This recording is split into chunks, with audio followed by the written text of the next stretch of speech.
প্রিয় শিক্ষার্থী, আজকে আমরা সন্ধির নাম শুনেছি। এই সন্ধিতে মূলত সন্ধি দুই প্রকার, একটা স্বরসন্ধি, ব্যঞ্জন সন্ধি, তার সাথে আরেকটা সন্ধি যুক্ত হয়েছে, বিসর্গ সন্ধি। কিন্তু আমরা এই সন্ধিগুলোর মধ্যে আরো কিছু সন্ধি আছে যেগুলো সন্ধি কোনো নিয়ম মানে না।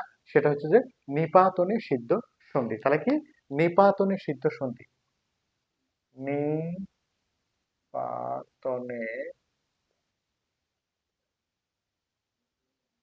সিদ্ধ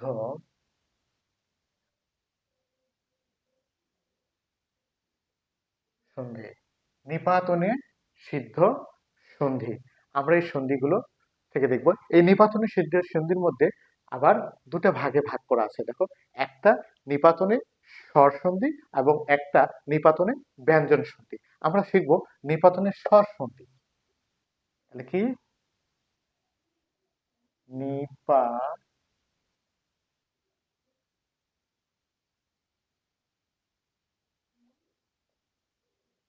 স্বর নিপাতনে স্বর সন্ধি শিখবো। দেখো, এখানে নিপাতনে আমরা বেশ কয়েকটা এই সন্ধিগুলো কোনো নিয়ম মানবে না। আমাদের জানতে হবে নিপাতনে সিদ্ধ নিপাতনে সন্ধি কোনো নিয়ম মানে না। তাহলে দেখো, আমরা কয়েকটা লিখবো। দেখো, গবাক্ষ, গ বা খ, গবাক্ষ লিখছি। আমরা দেখো নিপাতনে সিদ্ধ সন্ধির কি নাম লিখছি? গবাক্ষ লিখছি। তারপরে লিখবো দেখো অন্যান্য। তাহলে কি অন্যান্য, গবাক্ষ, অন্যান্য, তারপরে উম, মার্তণ্ড, মার্তণ্ড, আরেকটা লিখবো কি? দেখো,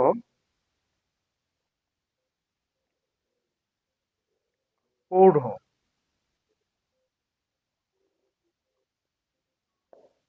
এই যে যে দেখো, আমরা এখানে নিপাতনের সিন্ধু স্বর সন্ধি লিখছি।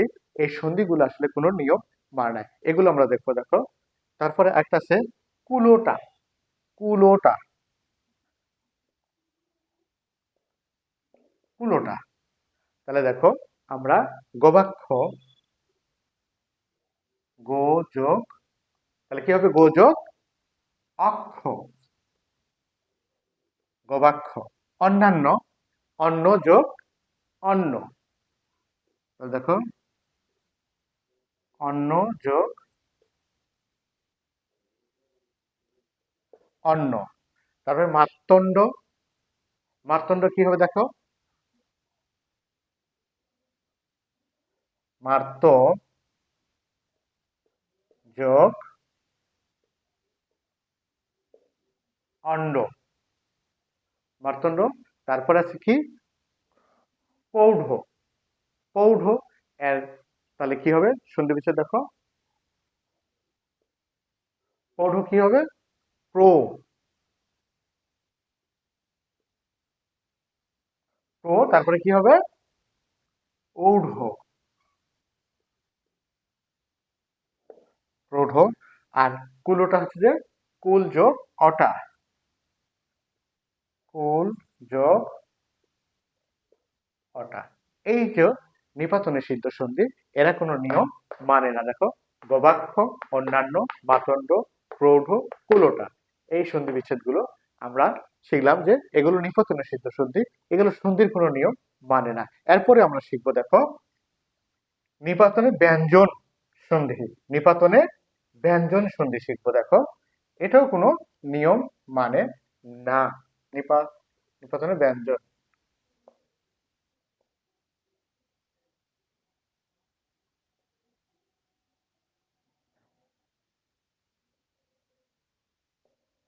নিপাতনে ব্যঞ্জন সন্ধি দেখো আমরা শিখবো।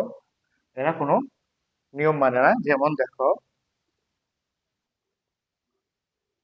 যেমন নিপাতনে ব্যঞ্জনে আমরা কিছু কিছু শিখবো। দেখো, তাহলে কি? একাদশ,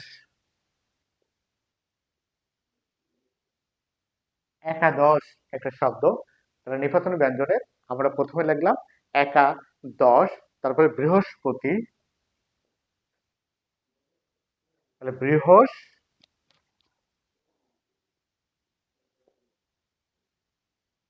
প্রতি। তারপরে আমরা কি লিখতে পারি? পরস্পর, পরস্পর, মনীষা,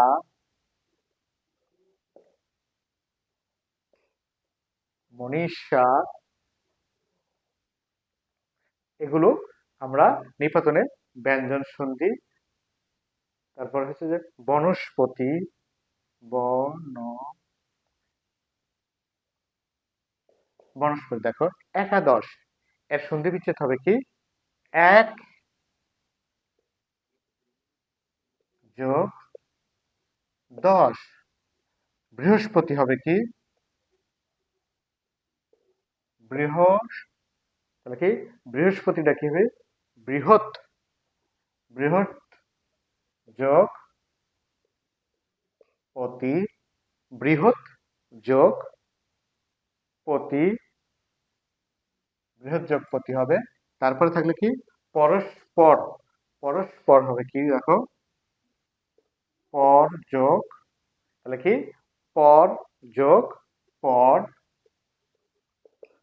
তারপরে মনীষা, মনস যোগ ঈশা, মনস যোগ ঈশা।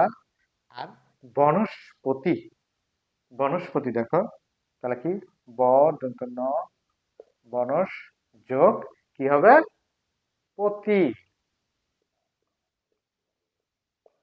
এগুলো কোনো নিয়ম মানে না।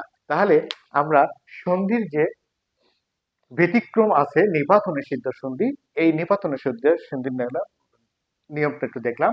একটা স্বরের মধ্যে দেখলাম এবং একটা ব্যঞ্জনের মধ্যে দেখলাম।